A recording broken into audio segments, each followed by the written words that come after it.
natin, replace envy with compassion. Count your blessing, be grateful always, at saka gawin mong fuel ang envy para ma-improve mo yung sarili mo na in a positive way, not in negative way. And buhay mo, gawin mong karapat-dapat para mag-glorify ang Panginoon sa buhay mo kasi envy is lead to many sin.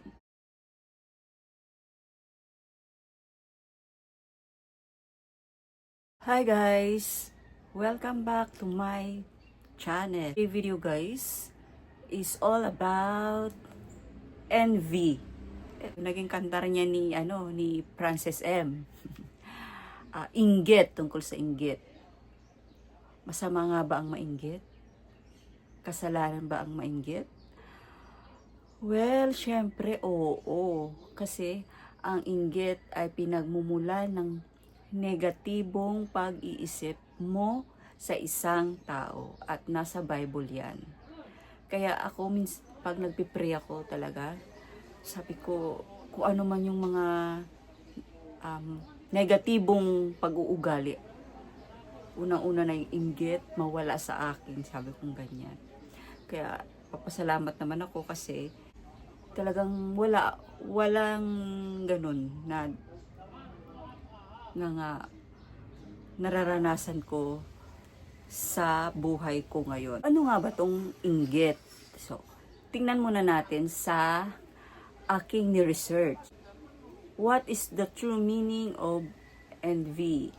Painful or resentful awareness of an advantage or possession enjoyed by another and the desire to possess the same thing.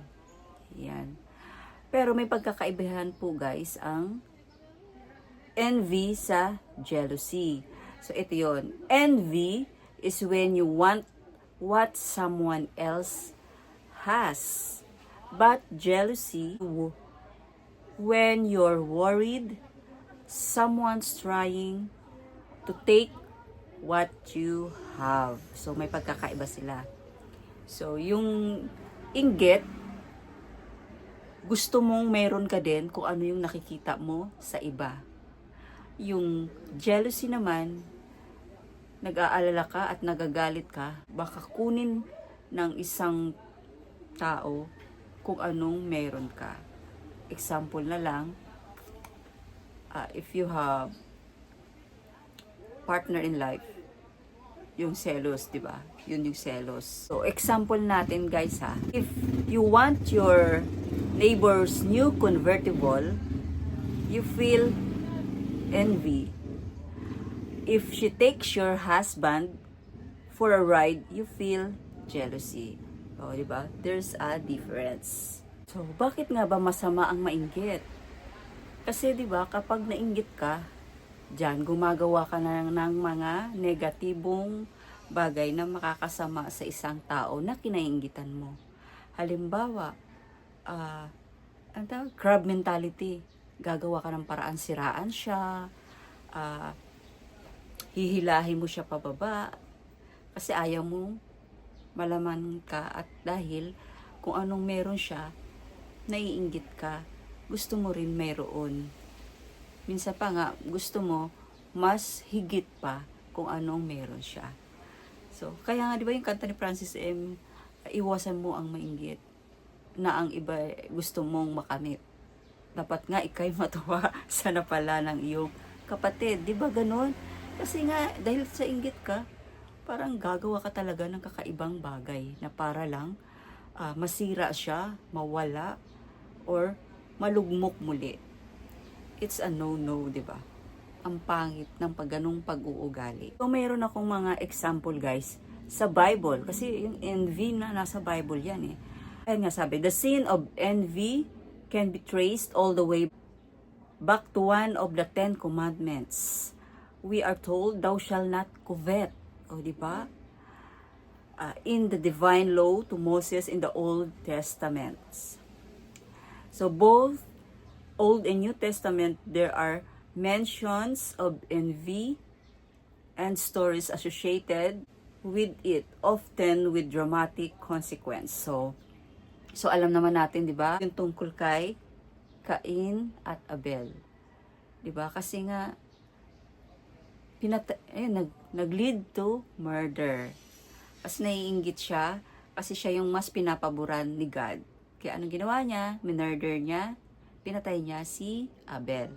So meron pa guys si Joseph, yung tinatawag na Joseph the Dreamer sa Bible. Binenta siya, pinagkaisahan siya ng kanyang mga kapatid kasi nga siya yung favorite ng kanilang tatay. Parang siya yung laging hinahanap. Kaya napagkaisahan niyang mga kapatid na ibenta siya sa Ehipto. At meron pang isa, si David at si Saul.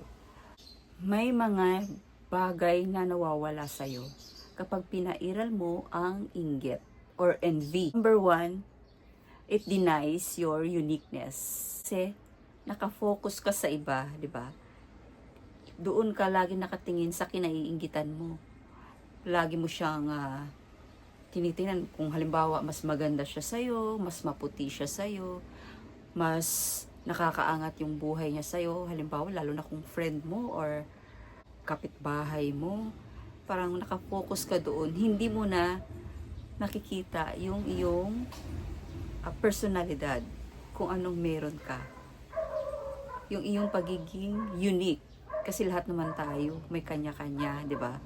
Kaya, nababaliwala mo ang iyong pagiging unique, yung ating uniqueness. So, number 2 ay envy divide your attention. So, bakit nga ba nadi-divide yung attention mo kapag ikay naiinggit? Kasi nga, di ba sa inggit mo, parang there's a good and evil na pumapasok sa isip mo. Parang may gusto kang gawin na masama, or may gusto kang gawing mabuti. Parang nagdi-divide yung iyong attention, or ano nga ba ang sa dalawa ang iyong pagtutuunan ng pansin. Number 3, envy waste your time and energy. Kasi 'di ba, yung time and energy mo pino-focus mo sa trabaho. Kasi mas gusto mong mas yumaman pa at mag-succeed sa iyong buhay. Minsan kahit wala ka namang paglalaanan ng iyong mga kayamanan, dahil nga sa inggit mo, dahil gusto mong mas nakakaangat ka sa iba, nafo-focus mo na lang yung time and energy mo sa trabaho. Parang wala ka na rin time para sa sarili mo. Ganon yung ibang dahilan ng pagkakaroon ng inggit sa iba. Ang inggit ay useless. But it's like chasing the wind. Diba? Envy leads to every other sin. Bakit? Kasi nga negatibong pag-uugali ang pagkainggit. Kaya siya nag-lead to sin. Because envy can destroy everything and everyone around you. Kasi minsan, una-una na yun dahil sa iyong selfish ambition. Isa na yun sa negative na bagay kasi ayaw mo nang malamangan ka. Naiinggit ka sa mayroong mga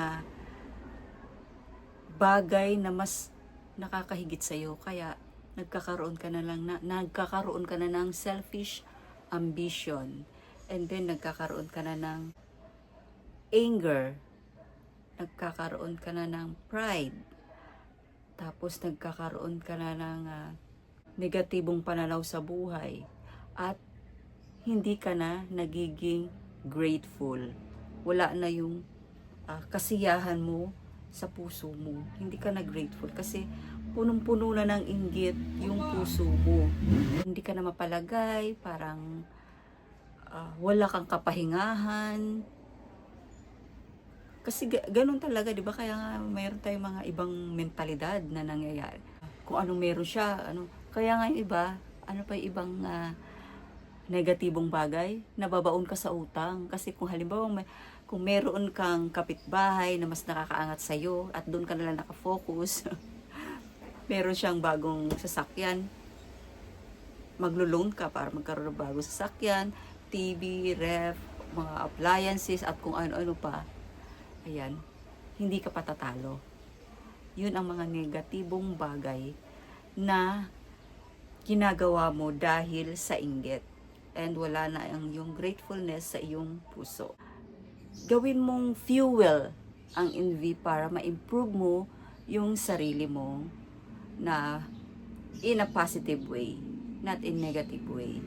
Para kung successful yung iba, na gusto mo rin mag-successful, para lahat successful, hindi yung successful yung iba, gusto mong malamangan, ayaw mong palamang, at kung anong mayroong iba na nababaon ka na sa utang, ay gusto mo rin gayahin. Kaya, gawin mo na lang positive ang lahat ng bagay na nararamdaman mo. Okay guys, I hope sana may natutunan kayo sa aking ibinahaging video ngayon about envy, envious, inggit. yan. Please give it a thumbs up and subscribe na po kayo sa aking channel sa mga hindi pa nakaka-subscribe. And don't forget, Jesus loves you. Until the next video guys, have a blessed day. Bye!